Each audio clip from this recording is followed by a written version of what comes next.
This is hands down the most nauseating monster I've ever seen because it's a mutation from all sorts of garbage in the sewer, making it as repulsive as mermaid in a manhole. The story unfolds in a cheap apartment building where tenants constantly hear strange noises from the sewer pipes. Frustrated, they bring the issue to the snarky and sarcastic landlord. Under their relentless complaints and pressure, the landlord reluctantly calls in Linus, a plumber, to investigate the problem. As Linus and the landlord enter the basement, an unbearable stench hits them. Evidently, something is blocking the sewer pipes. However, instead of addressing the issue, the landlord berates the tenants for their lack of hygiene, accusing them of dumping anything and everything down the drains. Fortunately, after a thorough inspection, Linus reassures them that the problem is manageable, suggesting a cleanup of the foreign objects. Yet, out of professional ethics, he recommends replacing the pipes, which are made of harmful lead, especially risky for children. The landlord, indifferent to health concerns, dismisses Linus's advice, caring only about her money. She warns Linus not to meddle too much, threatening to complain to the company. With a casual departure, the landlord leaves Linus dealing with her bone-deep nastiness. Just then, a cat appears in the basement. Linus, focused on inspecting the damaged pipes, is unaware of something lurking inside. The cat, sensing danger, becomes uneasy. While Linus diligently examines the broken pipes, he remains oblivious to the unknown creature emerging from a nearby duct. The creature fixates on the cat, and in a swift moment, it seizes the opportunity. Meanwhile, Linus continues his investigation. Not until the horrifying scream of the cat echoed behind him did Linus slowly lift his head. He realized the cat had vanished, leaving behind a gruesome trail of blood leading to the sewer pipes. Terrified and uncertain about what lurked in the darkness, Linus just wanted to get out of there as quickly as possible. However, as he was leaving, sounds of laughter and play from upstairs caught his attention. After a brief moment of hesitation, Linus, driven by his kindness, decided not to abandon the tenants to this menace. He knocked on the door of the upstairs tenant, Janet, who quickly welcomed him in upon learning that Linus was a plumber. Janet had been fed up with the clogged sewer pipes, describing strange noises emanating from the sink, and her daughter even spotted something furry in the bathroom.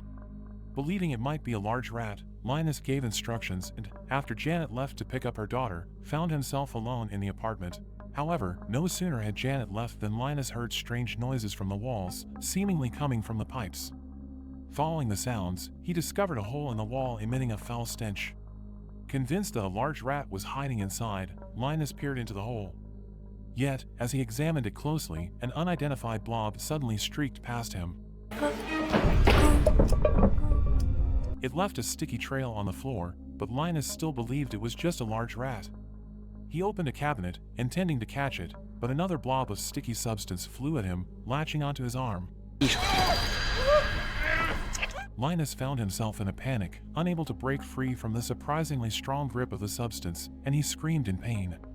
Whatever this was, it seemed impossible to shake off.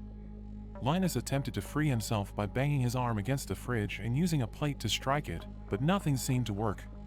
It wasn't until he used a drawer to firmly clamp down on the creature, tearing off a layer of its skin, that he managed to break free. However, before Linus could catch his breath, the creature lunged at him again. In a moment of crisis, he grabbed a nearby water pipe and promptly pinned the creature to the floor. But just as Linus began to feel a sense of triumph, the creature outsmarted him. It followed the pipe and leaped onto his face. As the creature tightened its grip, Linus felt himself suffocating. Driven by a powerful survival instinct, he once again ripped the creature from his face and hurled it against the wall. The creature, resilient as a cockroach, prepared for another attack. Fortunately, Janet arrived just in time, trapping the creature inside a metal bucket. Upon examining the creature's features, Linus concluded that it was a mutation caused by the garbage in the sewer pipes. Ready to call the health department, Janet stopped him, claiming she had a better solution. Seeing the mischievous grin on Janet's face, Linus instantly understood. He dialed the landlord's number and lied, saying the sewer pipes were fixed and asking her to come and confirm. Impatient as ever, the landlord quickly drove over, unaware that she was falling into the trap set by the tenants. Given the landlord's constant verbal abuse, the tenants had had enough and saw this as an opportunity to teach her a lesson. And there stood the landlord, oblivious to the impending danger, holding a glass of wine. Completely unaware that the sewer pipes were far from being fixed, she realized she had been deceived. Fueled by alcohol, she continued to insult Linus, joined by the other tenants in a chorus of profanities. Under Janet's leadership, the tenants, armed with weapons, closed in. Seeing their determination, the once arrogant landlord began to falter. She started apologizing profusely, attempting to use the offer of rent-free living to placate the angry tenants. However, it was too late. As she retreated toward the manhole cover, the creature inside reached out and seized her. Despite her strange and desperate pleas for help, the tenants showed no mercy. In the end, with the landlord's cries of despair echoing, the creature dragged her inside.